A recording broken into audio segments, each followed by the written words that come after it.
So she starts crying, she starts crying and I thought she was going to leave me. And I'm like, I just need one more shot. You have all these great relationships with these high net worth guys. It's very easy. I just bought my friends. One of my first mentors was Cardone. I hired Patrick Bet-David to mentor me. So I paid him a lot of money. I highly do not recommend starting your own company. You have to be ready to battle heart attacks, not sleep at night. It took me $2 million to get through the first stages of the business. A lot of people aren't willing to put themselves in a position where you have to win. Like, you didn't have a choice. I didn't. When you sold that last property, you had to win. And here we are. Let's dive into that. Where did you start from?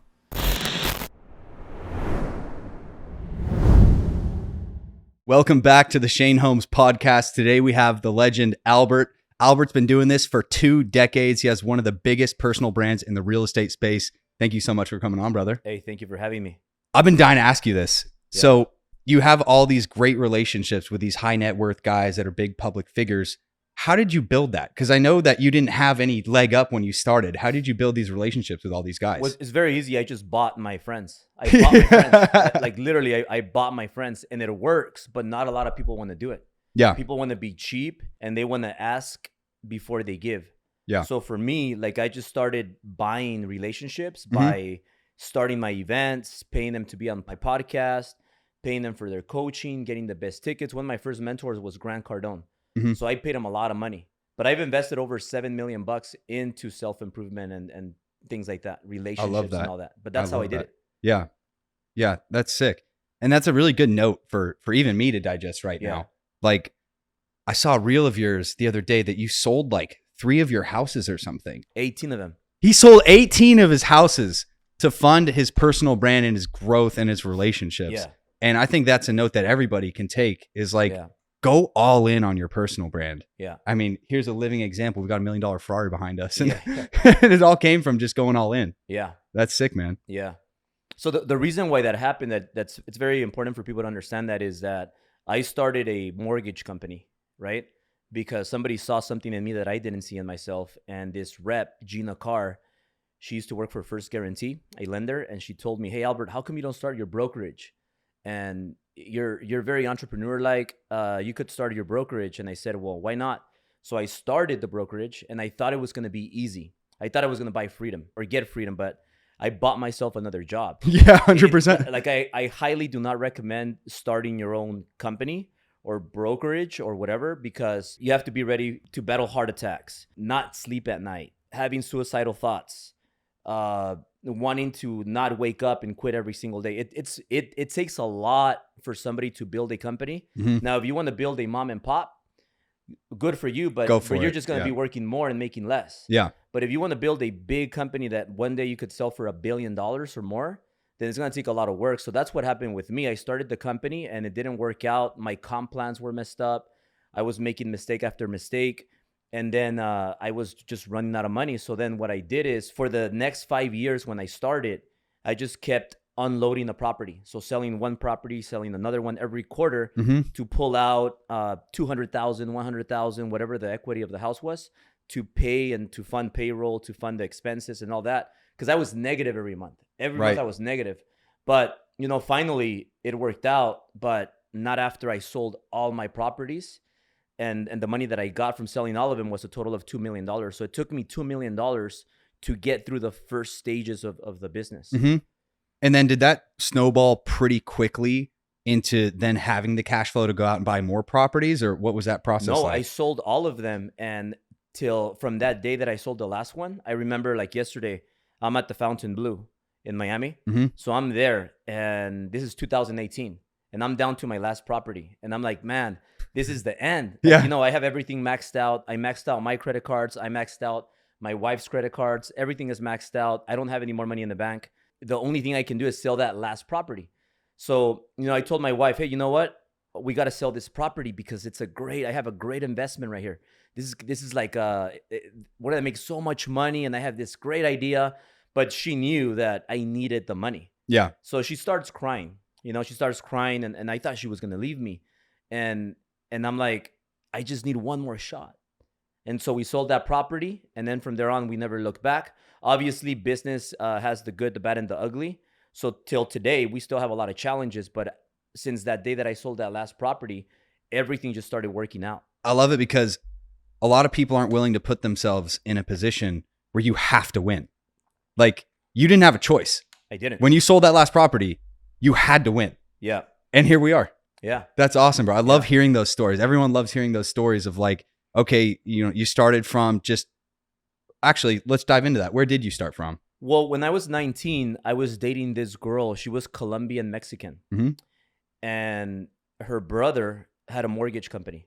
And the brother, I grew up always wanting to be like that good looking guy with all the beautiful babes and all the cars, the yachts and all that stuff. Yeah. So that's how I grew up. That's what I wanted to be when I was a young adult. And so I ran into this girl in college and, we became boyfriend, girlfriend. And then she introduced me to her brother. And then her brother was like that. Her brother was like, he had all these cars. He had a big house. And he was like dating all the hot girls. And I'm like, man, your brother, I want to be like your brother. So he was one of my first mentors. Mm-hmm. And I started learning from him. And I started like kind of getting the good things and also a few of the bad things. And then that's why I got into the mortgage industry, because he had a mortgage company. And I got into that and I was making $9 an hour as a teacher assistant. My first month in mortgage, I made 16 grand. So I'm like 20 years old. I made 16 grand my first month, all by cold calling. So today, realtors and loan officers are just not, I don't feel like they're as smart. They don't want to work hard.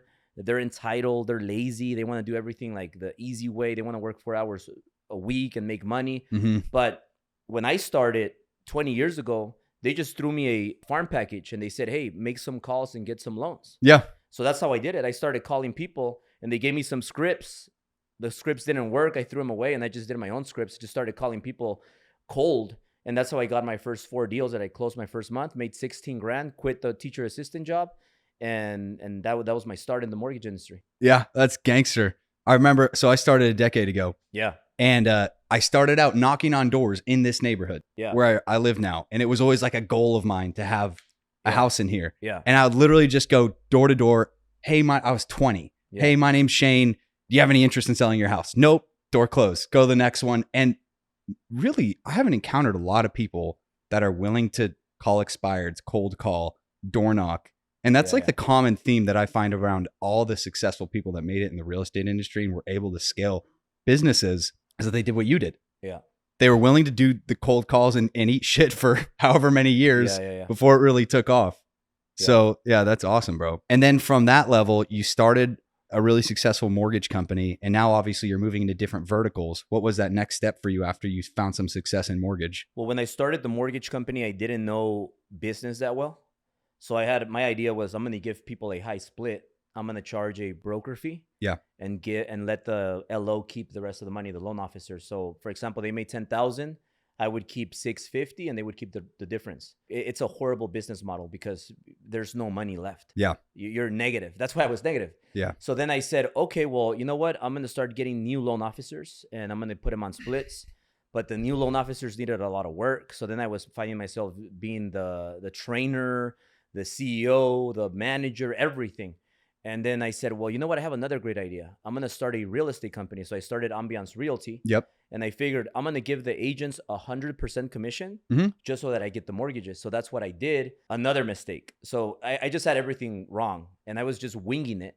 And that's when I started investing in mentors. When I hired Grant Cardone, I hired Patrick Bet-David to mentor me. And then we moved a lot of things.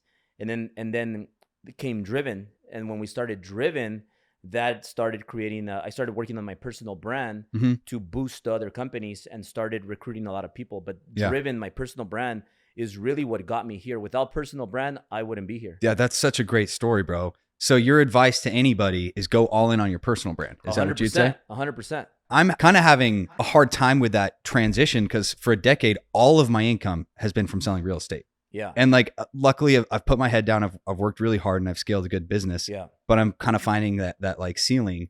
It's kind of hard to break through like $1 million or $2 million as just like a lone wolf doing your thing. I'm finding that building the personal brand just creates these like relationships where I can sit down with a guy like you and really learn like, oh shit, like this is the next level. Maybe start doing events, maybe start doing coaching. Well, and you things nailed of that it nature. right there, because being a real estate agent, you're never going to make more than $500,000, $1 million, $2 million, Yeah. unless you're like a Josh Altman or Ryan Serhant. Mhm. And those people make more because they're celebrity realtors in multi-million-dollar homes. Yeah. They're the exception. But if you're just going to be a real estate agent, maybe you make $1 million, maybe $2 million if you're a really hard worker in the right place, in the right area. Mhm. But that's that. If you want to make 30 million or more, you got to become an entrepreneur. You got to become a business person, open more businesses, work on your personal brand, and that's going to make you the big bucks. There's a lot of young people in the space, that are coming out.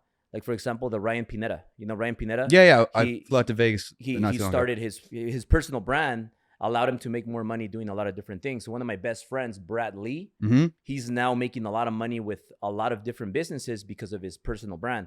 He has like Real Solar, Real Financial, he has Real everything. Yeah. I'm like, dude, what are these companies? Like what are you doing? Yeah. Focus on one and make more money on one, because it's too many. But you get the point. Personal brand, your personal brand will take you to a whole nother level. And then what you want to do is open more businesses.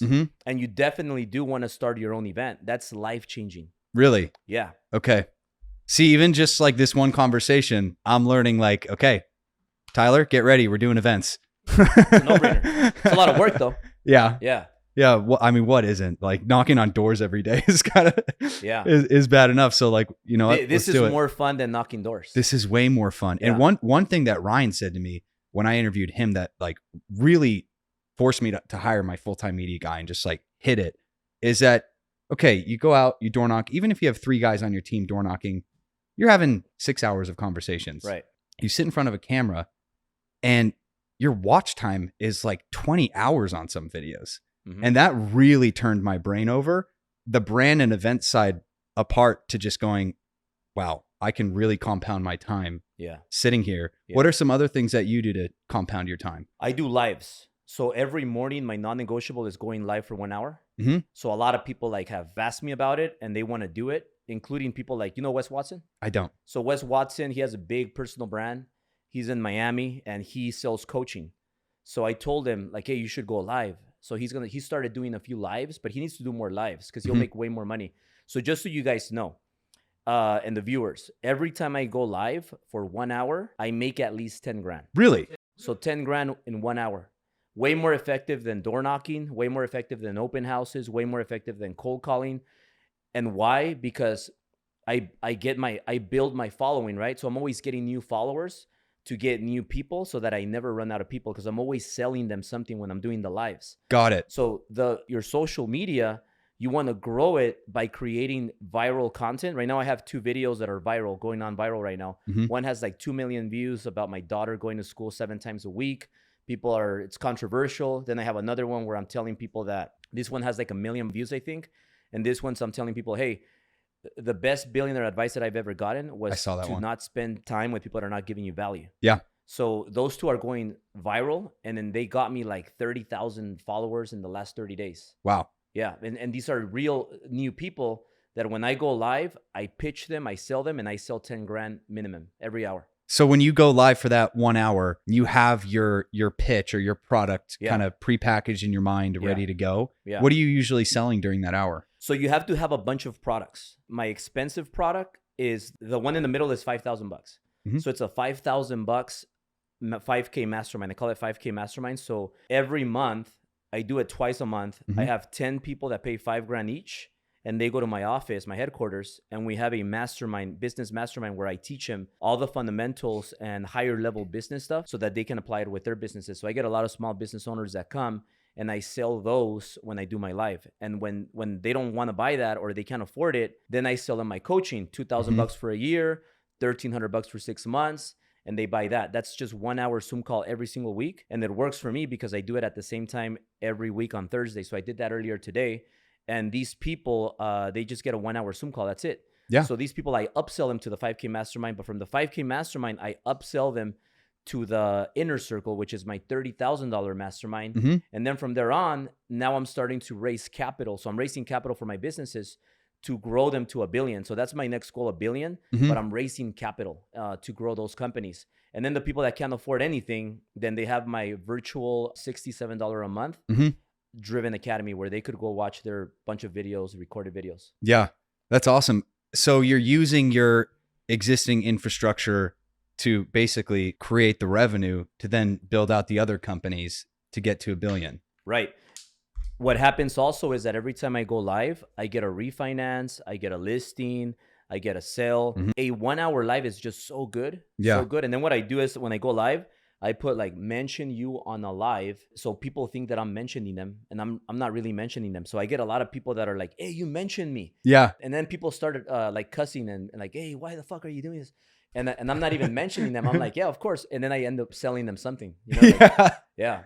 So you use a little bit of that controversy sometimes to just get more whatever. You have to, man, because if you're not controversial, nobody likes it. If Yeah. I put, I'm a good dad, I'm a good husband, I take care of my parents, no likes, no views, they're just low. Yeah. But if I say something controversial, then I get all these views, I get all this criticism, which leads to new followers. I've noticed that those kinds of videos do way better. Yeah, 100%. That's something that I have to do better on is ruffling some feathers. Yeah, but you know what you got to do though? Hire a full-time, depending on where people that are watching this are in life. I don't know if you're making $1 million a year, if you're making $500,000, but just kind of figure out what your hourly worth is. If you're making enough money, you need a full-time personal assistant and you need a full-time videographer because you want to record everything you do.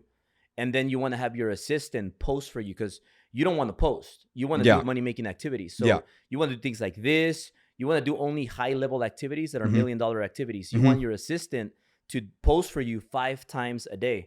How is she going to post or how is he going to post 5 times a day for you? Because your videographer full-time is going to be video recording you everywhere you go. Yeah. And your assistant will post 5 times and she's going to pick a trending song, a trending cover, and your videographer is going to edit the video so that it's very controversial and you're going to have a hook the first 2-3 seconds so that people stay on the video. Yeah. And then you're teaching them something funny, controversial. Like yesterday, I think 2 days ago, we did a video and I don't know why we're talking about bodies, right? We're talking about like women and how like women should have curves or maybe not.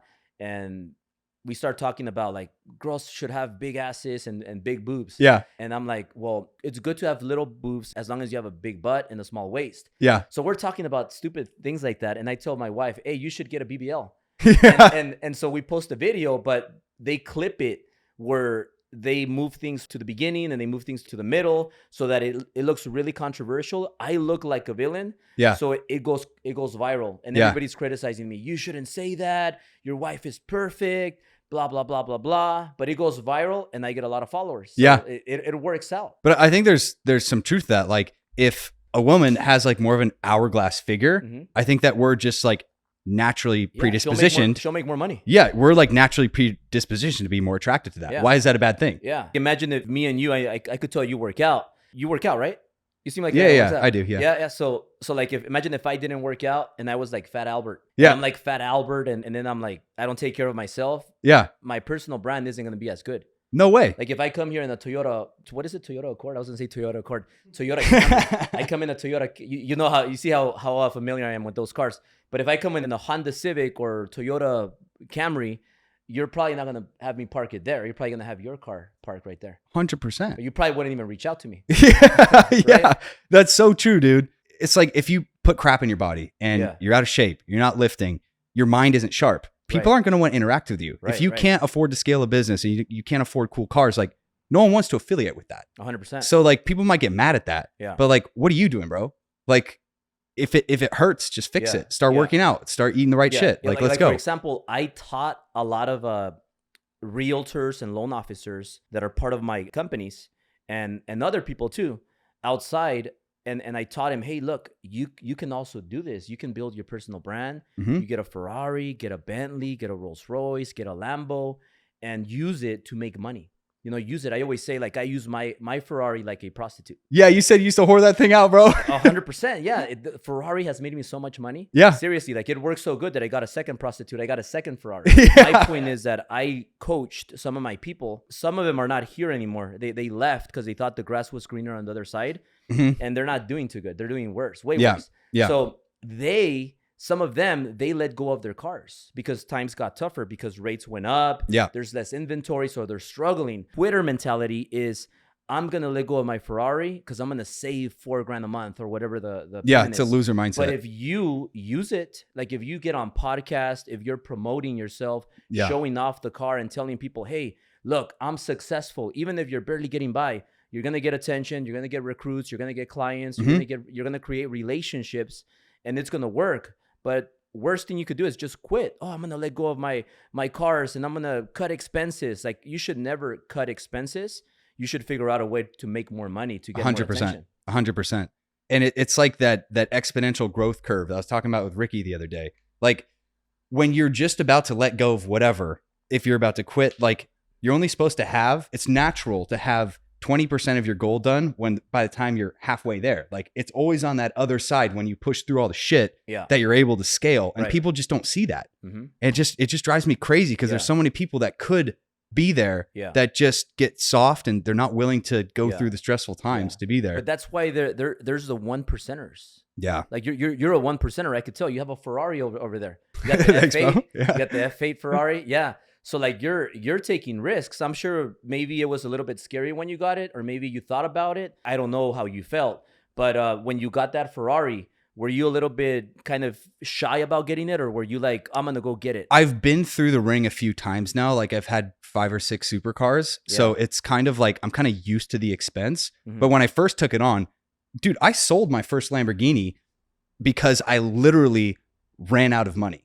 Like, I literally was in the middle of 4 flips. I bit off so much. I took the risk, and I absolutely, like, I was going to run out of money. So I sold the Lambo, even though we just talked about not selling your car. But like, I literally needed access to capital. It's all right. Like, you're here. Like, you didn't quit. Yeah. And then I went and bought another one. Like, as soon as I could afford to buy another one, I went out and bought another one. And you're exactly right. It's the best investment because I take that car. Yeah. Let's say I have a $2 million open house. I park the car, reverse it in the driveway, have it there. Yeah. And the conversation's different.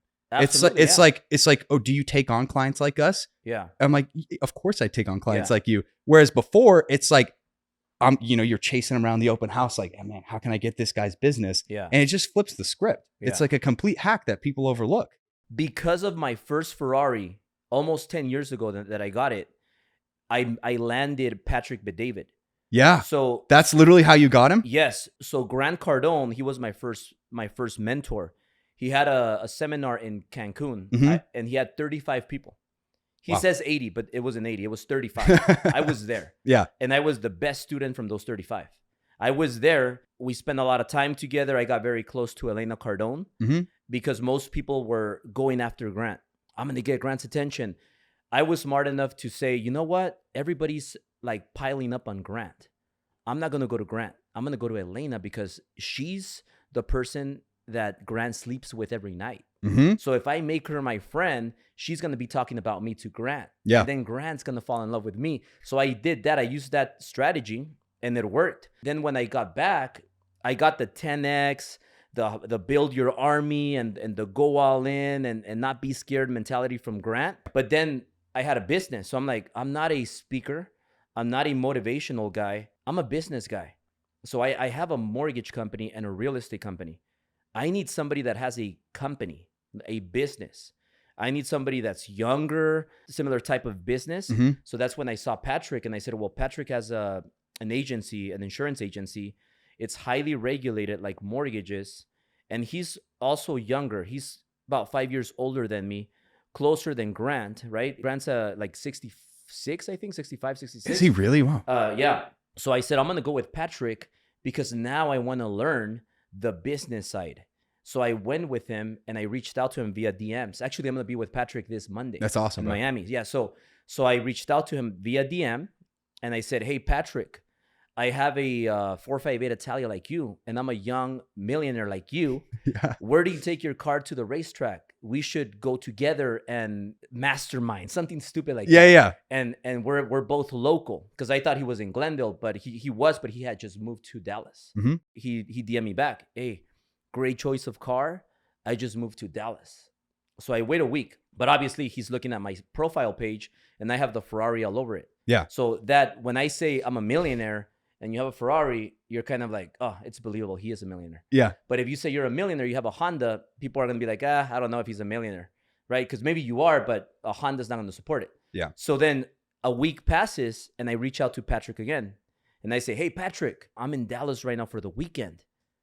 And I said, any way I can see you tomorrow before I leave tomorrow. So I'm creating the urgency. He reaches back to me. He says, reach out to Mario, his right hand. He was his assistant at the time. Now Mario, went up in ranking over there. He has a better position now. Mario gets on a call with me and he tells me, okay, come tomorrow. That moment that he does that, it tells me that I go to Expedia.com. I book my flight. I fly to Dallas. I meet with Patrick the next day, and the rest was history. I hired him as my mentor. Yeah. I paid him $10,000 for 4 1-hour sessions, including dinner, going to his house. We become friends. I have his cell phone. I'm texting him whenever I need something. I just call him or whatever. That's how I built my relationship with Patrick Bet-David, by showing off my credibility. And I also told him I'm friends with the Cardone. So I name dropping, using your cars, using your watches to scale. 100%. Now I have billionaires that are my friends that are reaching out to me that want to partner up with me in companies to make billions. Yeah. So that opens so many doors. Well, what was that viral reel that you made? Your boy asked you, what was the best lesson you ever learned from a billionaire friend? What was your advice that you gave? To not spend time with anybody that doesn't give you value. Only spend time with people that give you value. So it might seem a little bit selfish, but like I said, I'm done wasting my time. I have 3 little daughters that mean the world to me, and I have businesses, and I have over 300 people that work for me. I don't have time to waste. So I get it. Yeah, you should help people, right? But I help people in a lot of ways. I'm not going to spend my one-on-one time with just anybody that's not going to give me value. Yeah. And that's what billionaires do. Billionaires are not going to just go have dinners with losers. Yeah. Like, time is valuable. Time is very easy to give, and it's impossible to get back. Yeah. I just recently kind of took on that mentality of I got to stop allocating time to just old friends that aren't giving you anything. Yeah. And within 6 weeks of cutting out all the distractions and drinking and everything, we did our entire last year's production in 6 weeks. That's awesome. That's how powerful cutting that shit out is. And I can see why that clip went viral. Right. That's all we have. Yeah. So you don't drink anymore? I might start again next year. I have a $20,000 bet with my buddy. Dude, just pay the $20,000. It's not worth it. I don't know how you knew I like champagne, but I see the Moet's over there. Yeah, you want to pop one open? I'm okay. Maybe later. But yeah, you're on the right track. You're young. You're investing in the right things, because podcasts, that's one of my non-negotiables. Every young entrepreneur right now should have a podcast. Absolutely. Because a podcast opens doors, because you could invite people to your podcast and then you could be on their podcast. And then also you could pay people like Brad Lea. You could pay people like anybody else to be on their podcast, because you're going to pay to be on their show that has a lot of subscribers, and you're going to pay to get more known. That's what I started doing back in the day. Yeah. So it works very, very well. Yeah. I kind of had this ego thing where I didn't really want to pay other people to go on their stuff. But after sitting down with you right now, that's my next move. Is I'm absolutely going to spend money just growing the brand. It just sounds like it's a no-brainer. Yeah, because you get then you start getting more known, and then people start reaching out to you, and they want to have you on their big podcast for free. I've been on a lot of big podcasts. For example, Jordan Belfort. He reached out to me and put me on his podcast, and that just happened because he knew who I was, and also being in the right place when I was broke. And what I mean by broke, I'm still broke right now. I'm always broke. I think that's something that everybody should always get from me. Stay broke. When you make a lot of money, invest that money back into your business to grow it. You don't want to have a lot of money in the bank. You want to use that money, because money in the bank is going to lose value. So I'm 100%. Always broke. But when I was broke on a different level, I was making about, a couple of million, but I was spending a couple of million. So what I was doing is I was always investing that money into relationships, because that would lead to another relationship. And long story short, when I started having my first driven events, I used to pay speakers big money to speak. And I was really, really broke. And then later on, big speakers started coming to my events for free. And they would fly private, and they would come to my driven event for free. I'm talking about huge names. like huge. I don't want to say their names here. One of them owns a multi-billion-dollar company, supplement company. So he's buff. And so people can connect the dots, but I'm not going to say his name. There's another huge name. He's one of the best speakers in the world. He's also buff. He used to live in Laguna Beach, Newport Beach. Now he moved to Florida. He's like almost a billionaire too. So you guys can connect the dots. But those people, they did me a favor. They came to speak for free because of the brand that I built. Because you opened it up. Like it opens a lot of doors. Yeah. So you're doing the right thing. Thanks, bro. I'm really proud of you. I appreciate you. I literally am in the middle right now. I have this house that I'm building in my neighborhood, and I was going to try and turn it into a rental. Because I got a few rentals. And this year I realized I'm like, nope, I'm 100% selling that house, and I'm taking that money and I'm just injecting it into the business. That is like the most powerful thing that I've taken away from our conversation is like, dude, just do it.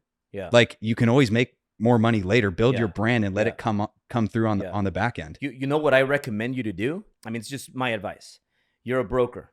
So I would start my own brokerage and come up with a name, buy the domain, and grow that brokerage. So instead of having a downline going with one of those companies, I would, and Ricky, don't get mad at me, but because I'm gonna be on his podcast, but I would do that. But you decide what works for you. Yeah. But I would start recruiting a bunch of agents, come up with some good comp plans, and don't sell price, sell value. So you're gonna be their mentor. So they're gonna be on the split, but you're gonna be their mentor. That's the value you're gonna give them. You're going to build your brokerage. You're going to get 100 agents, 200 agents. And then one day that brokerage, you could sell to another one for millions of dollars, maybe hundreds of millions, maybe 20s of millions. I don't know. But I'm just passionate about building business. Like I want to build businesses from scratch. Right. So that you retain the ownership and then one day you can exit if you decide. 100%. Yeah. It's a lot harder to exit a real estate group than it is a brokerage. And then you could also keep it. Like maybe you just want to keep the cash flow. You don't have to sell it. But when you start a company, a business, you want to make sure that you start a business that you could sell. If a business needs you 80% of the time to be running, then you don't have a business. Your business isn't worth anything. But if your business runs 80% on its own and it only requires you 20%, you built a real business that is worth a lot. Yeah. That's interesting. That's a great way to look at it. Because like, let's say in 20 years, exiting something, like I've heard of people selling real estate groups, but I think it's a lot harder to make that transition than it is if you own the brokerage. Right. My only constraint in that regard is we want to open up nationwide and I have to go get licensed in every single state. You don't have to. When you build your brand, then you could buy other licenses from other states.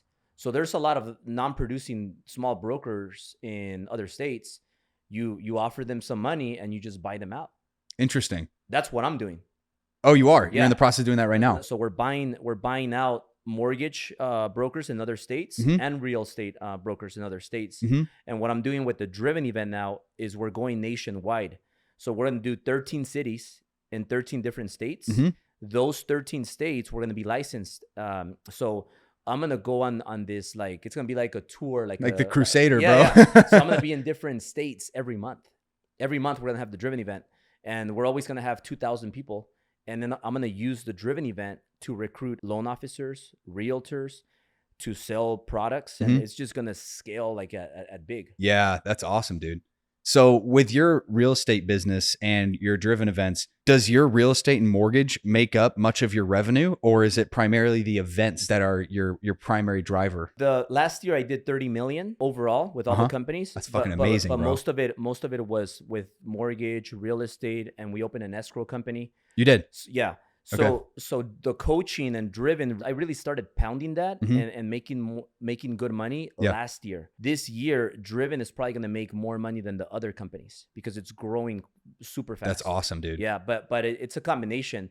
And what I like to do is I like to vertically integrate. So if you have a real estate company, you have your real estate. Let's just say you go all in with your brokerage. You start your real estate brokerage. What I would recommend you to do is open up a mortgage division.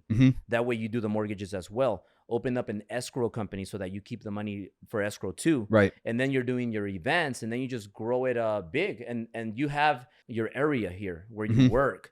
So you could start creating like micro events. Maybe it's an event where you have 50 people, 100 people, but you start growing that, and then it becomes 500 people, 1,000 people, and you start growing it like that. Yeah, dude, that's a great idea. Tyler, take notes.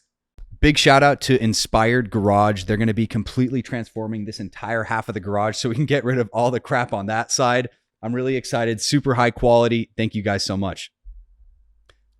So yeah, the idea of starting a brokerage, like I'm in the process right now of moving, and it's hectic. Like I'm moving firms. I'm building out all the infrastructure to start recruiting and like have all the agreements in place and everything. But it is interesting because if you have ownership, you're doing all this work, and then one day there's a valuation. Do you plan on selling any of your companies, or what's your goal? I want to sell 2 of them. Okay. But I'm not 100% sure. Okay. Because I also like the cash flow. Yeah. But I have 2 really good friends that are, their net worth starts with a B. They're both big on SEO, and we're working on something big. So right now we have Conquer Escrow, Ambiance Realty, the mortgage guys, and then we have Driven Enterprises. So we're coming up with a big announcement, and we're gonna change company names. Okay. And I'll give you a hint. I can't say it, but I'll give you a hint. So when you think about the owner of American Airlines, do you know his name? When you think about the owner of Delta, do you know the name? No clue. Yeah. What about United? No idea. What about Virgin? Yeah. Yeah. Right. Yeah. Yeah. What did Virgin do? They have a lot of Virgin products. They have a lot of Virgin businesses. So that's what I'm going after. Interesting. Yeah. I like that play a lot. Yeah. I love that. So I'm going to be the Virgin of what I'm doing. Of the real estate space. Yeah. Yeah. That's awesome. How long ago did you start the escrow? It's 2 years, 2 years and a few months. And is that pretty profitable? It's not right now, but it will big time in the next 12 months. Once you launch this other. Yeah, because right now we're going through rough times in real estate. We got cut in half. Yeah, a lot of people are doing 20% or 10% of what they were doing in 2021. So a lot of people are out of business. They're closing 1 deal a month, and they were used to closing 15 deals a month. So right now that's basically out of business. Yeah. So the opportunities are there though, because there is a lot of business and there's less competition now. So once the market shifts, it's going to be so good for a lot of people that outlasted, because most people, they can't tolerate like the painful moments. They don't have the mindset. So if you can tolerate these times and win right now, you're going to blow up in the next 12 months, 24 months. Yeah, but you got to have the mindset to go on another 12 months that are going to be challenging. But all you got to do when there's challenges, you got to pivot. You got to be willing to change what you're doing that's not working. Yeah. Like right now I'm literally working 12 hours a day, 7 days a week. I think I've taken like a day and a half off since the new year. Yeah. And like, that's literally what you have to do as a real estate agent right now, that I feel like a lot of these guys just aren't willing to do. Like when the market gets shitty, you just have to work twice as hard to make half, 3/4, whatever it is of the money. Right. Are you seeing that across the board, or what do you see with agents right now? Yeah. I see it. I see it a lot. What I see is that a lot of realtors and lenders, they're not adapting to the new age. So the new age right now is social media.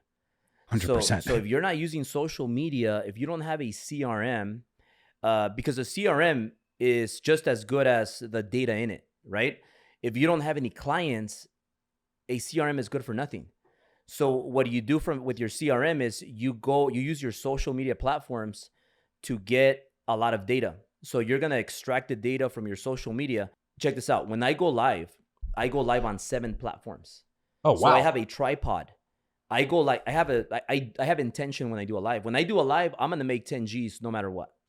So I'm not doing a live when I'm drunk at the concert. I'm not doing a live when I'm driving.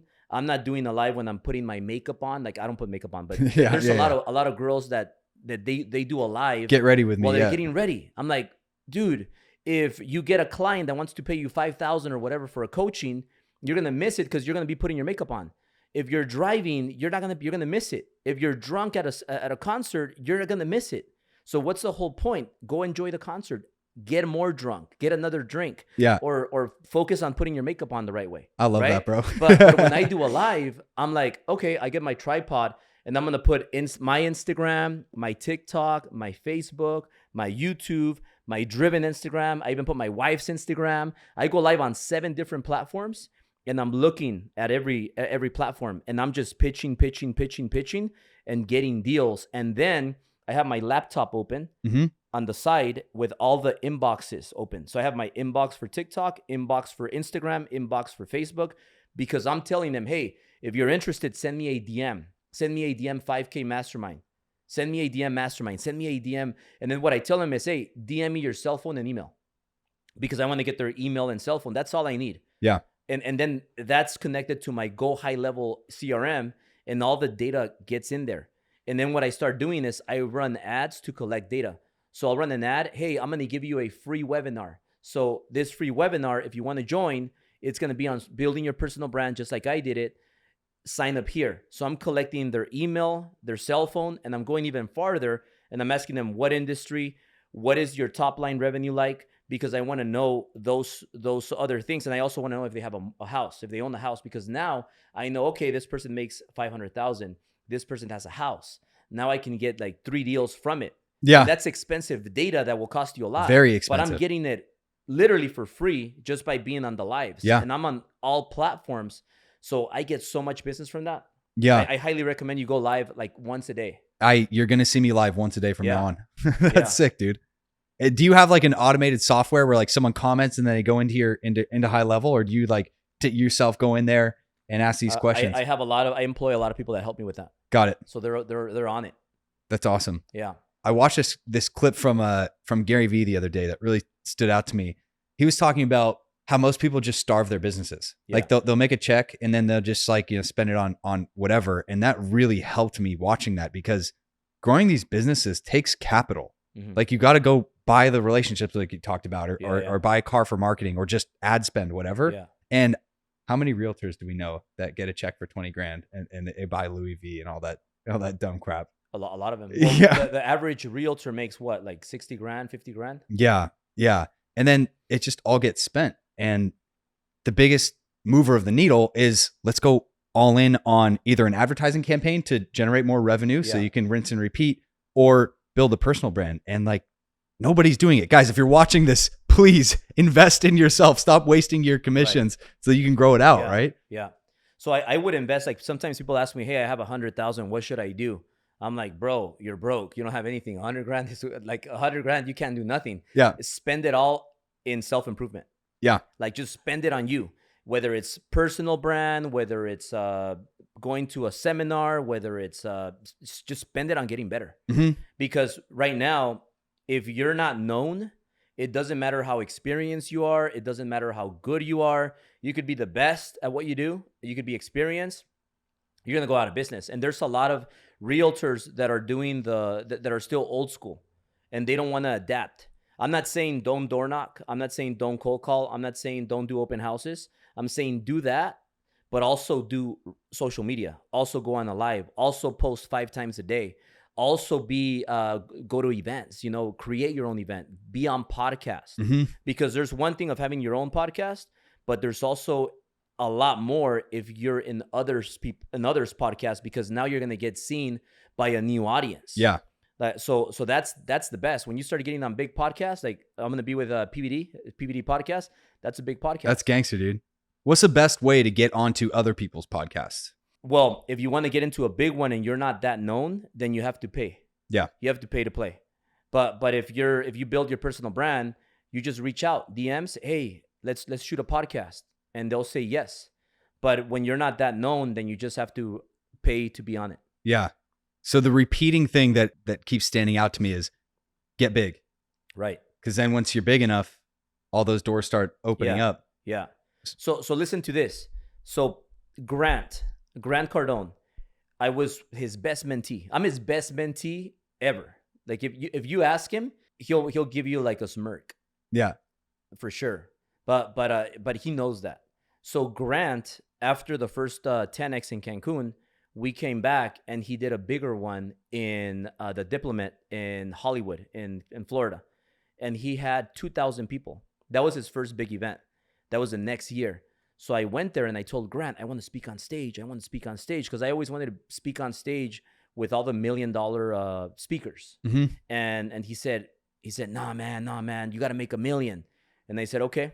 I came back the next year and I said, hey, I made $1 million. And he said, nah, man, you got to make millions. Came back the next year, hey, I made over 2 million. Put me on the stage. And then he said, nah, man. And I said, why? And he said, well, you don't have an audience. You're not going to help me sell tickets. I want people that have an audience because people that have an audience are worth more than people that make money. They're going to sell tickets. It's like boxing. You have like Canelo Alvarez. He has an audience, right? Conor McGregor, he has an audience. What happens? Like Conor McGregor started his whiskey and he's worth, I don't know, $500 million now or close to $1 billion because of his personal brand. So personal brand is everything. So that's when I kind of thought, you know what? I was pissed off. And I said, all right, Grant. Okay. I went back home. I was pissed off. I got home and I tell my wife, hey, you know what? We're starting our own event. And she said, what? You're crazy. Like, how? And I said, well, Grant did his first event in 3 months and he sold 2,000 tickets. If Grant could do it, I could do it. So we're going to start our own event and it's going to be in 3 months and we're going to have it at the Ritz-Carlton. And she said, well, what's going to be the name? I said, well, let me take a shower. I took a shower and I put some Patrick Bet-David and he kept on repeating drive in his video. I came out of the shower and I told her, hey, it's going to be called Drive. And then she tells me, Drive, I don't like that name. So I added an N and I called it Driven. And then what I did is I went to my buddy, my best friend at the time, and I said, hey, let's go 50-50. 50% ownership of Driven for you and 50% ownership to me. He made a huge mistake. He would have been 50% owner right now. Oh, no. But he turned me down. And I said, all right, fine. I went to my credit cards and I used my credit card to send Grant his $25K deposit. And I hired him as my speaker because I figured he's going to bring the audience. And then I'm going to take his audience. So we did that. I put $25K that I had in my bank account, my business account. That's all I had. So I was at zero again, put all the money on the line, used my credit card, gave the deposit, and I was flat broke, everything maxed out. And I started Driven event. And then I said, well, my team, my small team that I had was asking me like, well, how are you going to pay the rest? This is only 50 G's. The event costed 300,000. So where's the rest of the money? Like we got to pay AV, lighting and all that stuff. So I said, well, we're just going to sell tickets and we're going to get the money from selling tickets. That's how Grant did it. So yeah, first 48 hours, we don't sell any tickets. I go to Barton G in West Hollywood and I'm like, man, shit, what's going on? And then I get a little ring on my phone, notification, and it says a $2,000 VIP ticket sold. And I'm like, damn, that was the happiest moment of my life. And I'm like, now I'm $2,000 less in the hole. And then from there on, I started selling tickets, and that forced me to start doing lives because I needed to go live. I was forced to go live, and I was forced to get on social media to sell tickets. And that was the start. Now we're going on Driven 8 years. Dude, that's awesome. So literally, again, you put yourself in that position where you had to do it and you figured out a way to push through. That's sick, dude. Right. I love seeing that. So now Driven is like, that's your thing. And had you given up 50% of that instead of going into debt? Bro, Driven is going to be my first $1 billion company. That's awesome. And this guy could have been 50% owner. Yeah. Now he's struggling because the market is hard. This guy was closing 15 loans a month. Now this guy's closing 1 loan a month. Wow. Like you can't pay the bills with that. He could have been 50% owner, but he didn't believe in my idea. So my message to people is you only need one person to believe in you, and that's you. Nobody else. That's gold, bro. That's awesome. All right, Albert, you're an absolute legend, bro. Thank you so much for sharing all of your information, your social media gems, your sales tactics, and everything. I think the followers are going to love this. Thanks for coming out, bro. Hey, bro, thank you for having me. I'm very grateful and excited for this new relationship. Likewise.